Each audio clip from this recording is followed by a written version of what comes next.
सोनपुर गांव का रहने वाला अमरकांत अपने परिवार के साथ बड़ी ही गरीबी में दिन काट रहा था। अमरू के परिवार की गरीबी का एक कारण अमरू की कामचोरी भी थी। वह अक्सर कई कई दिनों तक घर पर ही पड़ा रहता, ना खेतों में काम करता और ना ही घर पर।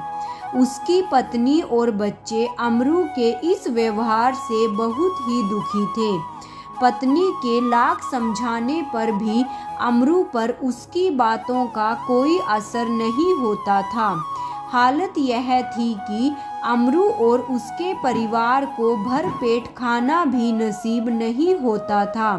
अमरू का गांव एक समुद्र तट के नज़दीक था, इसलिए जब उसका मन अपनी पत्नी की बातों से उकता जाता तो वह नौका लेकर समुद्र की सैर को निकल जाता। एक दिन सुबह की बात है, अमरू ने अपनी पत्नी से खाने के लिए कुछ नाश्ता मांगा तो पत्नी आग बबूला हो उठी। कहने लगी, तुम्हारे निकम्मेपन की वजह से घर में कुछ भी खाने को नहीं बचा। यहाँ तक कि बच्चों ने भी कल रात से कुछ नहीं खाया। जाओ और कुछ कमा कर लेकर आओ। अमरू यह जली कटी सुनकर घर से चला गया और उसकी पत्नी अपने आस पड़ोस के लोगों के घर में काम करके कुछ खाने का इंतजाम करने लगी। इधर अमरू उदास मन के साथ समुद्र तट की ओर देख रहा था। तब उसने समुद्र के बीचों बीच अचानक एक खजूर का पेड़ पानी से ऊपर उठते हुए देखा। अमरू ने तय किया कि वह किसी भी तरह से उस पेड़ तक पहुंचेगा और उस पर चढ़ेगा। क्या पता पेड़ में उसके लिए कुछ खजूर लगे हों। अब वहां तक जाना बड़ी समस्या थी, लेकिन हर समस्या का समाधान हो ही जाता है। अमरू जब सागर तट पर पहुंचा तो उसने वहां पर एक नौका देखी। नौका कुछ जगहों से टूटी हुई थी। नौका को काम चलाऊ ठीक करके उसने खेना शुरू कर दिया। पेड़ तक पहुंचने के लिए अमरू के पहले 6 प्रयास असफल हो गए, परंतु इस बार उसने अपनी कामचोरी को अपने पास हावी नहीं होने दिया। हर बार ताकतवर थपेड़ों ने उसकी नौका को सागर तट पर ला पटका, लेकिन अमरू ने इस बार हार नहीं मानी।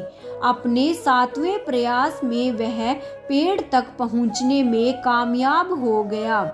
नौका को उसने पेड़ से बांध दिया और पेड़ पर चढ़ने लगा। पेड़ पर कुछ खजूर लगे थे जो उस वक्त के लिए काफी थे। अमरू खजूर तोड़ तोड़ कर उन्हें नौका में गिराने लगा, लेकिन एक भी खजूर नौका में नहीं गिरा। सारे खजूर समुद्र के पानी में गिरकर डूब गए। पेड़ पर सिर्फ एक ही खजूर बचा रह गया। अमरू ने उसे बड़ी ही सावधानी से नौका में फेंका, लेकिन वह खजूर भी पानी में डूब गया। बेचारे अमरू ने खजूरों के लिए इतनी मेहनत की, लेकिन उसे एक भी खजूर खाने को नहीं मिला। अमरू बहुत ही दुखी हो गया। वह खाली हाथ घर नहीं जाना चाहता था। अपने जीवन से निराश होकर उसने आत्महत्या करने के लिए समुद्र में छलांग लगा दी, परंतु उसे यह देखकर बड़ा ही आश्चर्य हुआ कि वह डूबकर मरने की बजाय सागर के तट पर सुरक्षित पहुंच गया और वहां पर खड़ा हो गया। अमरू ने वहां पर एक झोंपड़ी देखी। झोंपड़ी में से एक बूढ़े बाबा निकलकर बाहर आए। उन्होंने अमरू से पूछा कि वह यहाँ पर क्यों आया है। अमरू ने अपनी सारी कहानी बूढ़े बाबा को सुना दी। बूढ़े बाबा को अमरू के प्रति सहानुभूति हो गई। बूढ़े बाबा झोंपड़ी के भीतर गए और वहां से एक लोहे की हांडी लेकर बाहर आए। उन्होंने वह हांडी अमरू को दे दी और कहा कि वह अब कभी भूखा नहीं रहेगा, और कहने लगे, इस हांडी से तुम जितना चाहे खाना निकाल सकते हो। सिर्फ तुम्हें यह करना है कि इस हांडी से कहना है, जो कुछ तुम अपने पुराने मालिक के साथ करती थी वही मेरे साथ भी करो। बस अमरू ने हांडी के लिए बाबा का शुक्रिया अदा किया और वहां से चला गया। अमरू हांडी को एक बार आजमा कर देखना चाहता था। वह समुद्र से पार निकल गया और एक सुनसान जगह पर बैठ गया। उसने हांडी से कहा, हांडी, जो कुछ तुम अपने पुराने मालिक के साथ करती थी वही मेरे साथ भी करो। इतना ही कहना था कि हांडी स्वादिष्ट पकवानों से भर गई। अमरू ने जी भरकर लजीज पकवान खाए और आनंद मनाया। जब वह अपने गांव पहुंचा तो सबसे पहले उसके मन में घर में जाकर अपने परिवार को हांडी से भरपूर खाना खिलाने का विचार आया। लेकिन अगले ही पल एक स्वार्थी विचार ने उसे घेर लिया। वह सोचने लगा, लेकिन कहीं ऐसा ना हो कि हांडी की दिव्य शक्तियाँ जल्दी ही खत्म हो जाए और मैं पहले की तरह ही खाने को तरसने लगूं। नहीं नहीं, मैं तो हांडी को सिर्फ अपने लिए ही छुपा कर रखूँगा और रोज जी भर कर खाना खाऊंगा। उसने हांडी को छुपा दिया। वह घर पहुंचा और ऐसे दिखाने लगा जैसे भूख से वो मरा जा रहा है। दूर दूर तक किसी के पास अनाज का एक दाना भी नहीं था। अमरू की पत्नी और उसके बच्चे भूख से बेहाल हो रहे थे, लेकिन अमरू ने उनकी कोई परवाह नहीं की। अपने घर के एक कमरे में उसने हांडी को छुपा दिया। वह रोज वहां पर जाता और दरवाजा बंद करके हांडी से खूब सारा बढ़िया खाना जी भर कर खाता। उसकी पत्नी और बच्चे सूखकर कांटा हो रहे थे, लेकिन अमरू मोटा ताजा होता जा रहा था। घर के दूसरे लोग अमरू पर शक करने लगे और इसका कारण तलाशने लगे। अमरू का छोटा बेटा बहुत ही चतुर और चालाक था। उसे अपने पिता पर पूरा संदेह था। एक दिन उसने छिपकर देख लिया कि उसका पिता कमरे में जाकर हांडी से खाना मांगता है और जी भरकर खाना खाता है।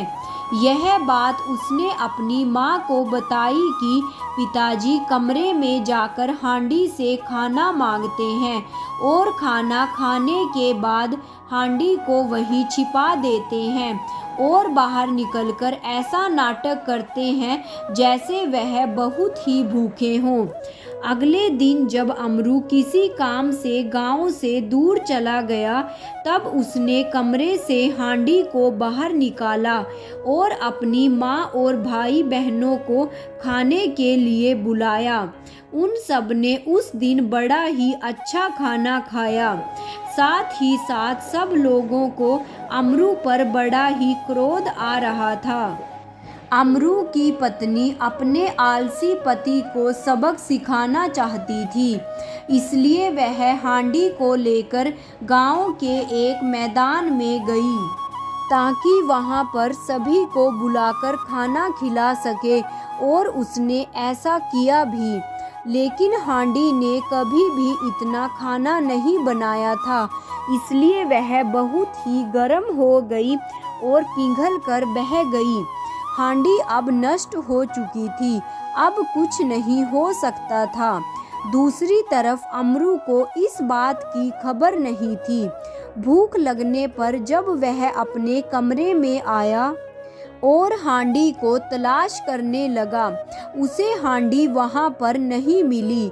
अमरू समझ गया कि उसकी हांडी को किसी ने ढूंढ लिया है। उसका पहला संदेह अपने परिवार पर ही गया और उसने अपने बीवी बच्चों को सजा देने के बारे में सोचा। अमरू ने किसी से कुछ नहीं कहा और अगली सुबह का इंतजार करने लगा। सूरज निकलते ही वह सागर के तट की ओर चल दिया और टूटी नौका में बैठकर उसी खजूर के पेड़ की ओर चल पड़ा। इस बार नाव बिना किसी रुकावट के अपने आप पेड़ तक जाकर ठहर गई। अमरू नौका को पेड़ से बांधकर पेड़ पर चढ़ने लगा। पहले की भांति पेड़ पर फल लगे हुए थे। अमरू ने फल तोड़कर उन्हें संभालकर नौका में फेंका और सारे फल ठीक ठाक नौका में जा गिरे। एक भी फल पानी में नहीं गिरा। यह देखकर अमरू ने नौका के सारे फल उठाए और उन्हें जानबूझकर पानी में फेंक दिया और फेंकते ही समुद्र में छलांग भी लगा दी। पहले की ही भांति वह बूढ़े बाबा की झोंपड़ी तक जा पहुंचा और उन्हें सारी बात बता दी। बाबा ने भी पहली की ही तरह अमरू से सहानुभूति जताई। इस बार बूढ़े बाबा झोंपड़ी के भीतर गए और अंदर से एक डंडा लेकर आए। उन्होंने डंडा अमरू को दे दिया और दोनों ने एक दूसरे से विदा ले ली। अमरू वो डंडा लेकर वापस अपने घर की तरफ चल पड़ा। वह उस डंडे की ताकत को जांचना चाहता था और वह एक सुनसान जगह पर गया और कहने लगा, डंडे ओ डंडे, जो कुछ तुम अपने पुराने मालिक के लिए करते थे वही मेरे लिए भी करो। इतना सुनते ही डंडे ने अमरू को दनादन मार मार कर लाल नीला कर दिया। अमरू किसी तरह से डंडे से बचकर पानी में कूद गया। वापिस अपने गांव की तरफ भागा, परंतु डंडा अभी भी उसके पीछे था। अमरू समझ गया कि डंडे से उसकी जान ऐसे नहीं छूट सकती। वह हाथ जोड़कर डंडे के सामने खड़ा हो गया। डंडे से आवाज आई, अमरू, तुमने अपने बीवी बच्चों का बिल्कुल भी ख्याल नहीं रखा। यहाँ तक कि तुम इतने स्वार्थी हो कि जब तुम्हारे लिए खाने पीने का अच्छा इंतजाम हो गया तब भी तुमने अपने बीवी बच्चों को भूखा मरने दिया। तुम्हारे लिए अब यही सजा है। अमरू ने हाथ जोड़कर डंडे से यह वादा किया कि वह अपने बीवी बच्चों का पूरा ख्याल रखेगा और साथ ही साथ आज से वह आलस को त्याग देगा और खूब मेहनत से काम करेगा। यह सुनते ही डंडा अदृश्य हो गया। अमरू के लिए यह एक अच्छा सबक था। वह अपने घर पहुंचा और इस घटना के बाद से अमरू ने अपना आलसीपन बिल्कुल त्याग दिया और अब वह मेहनत मजदूरी करके अपने परिवार का पालन पोषण करता था। अमरू की पत्नी और उसके बच्चे भी अमरू में आए इस बदलाव के कारण बहुत ही खुश थे। मेरे प्यारे दोस्तों, आपको यह कहानी कैसी लगी कमेंट बॉक्स में कमेंट करके ज़रूर बताइएगा और मेरे चैनल को सब्सक्राइब और वीडियो को लाइक और शेयर करना मत भूलिएगा। साथ में ही नोटिफिकेशन बेल को भी ऑन कर लीजिएगा ताकि आगे आने वाली सभी वीडियोस की जानकारी आप तक समय रहते पहुंच सके। Thanks for watching.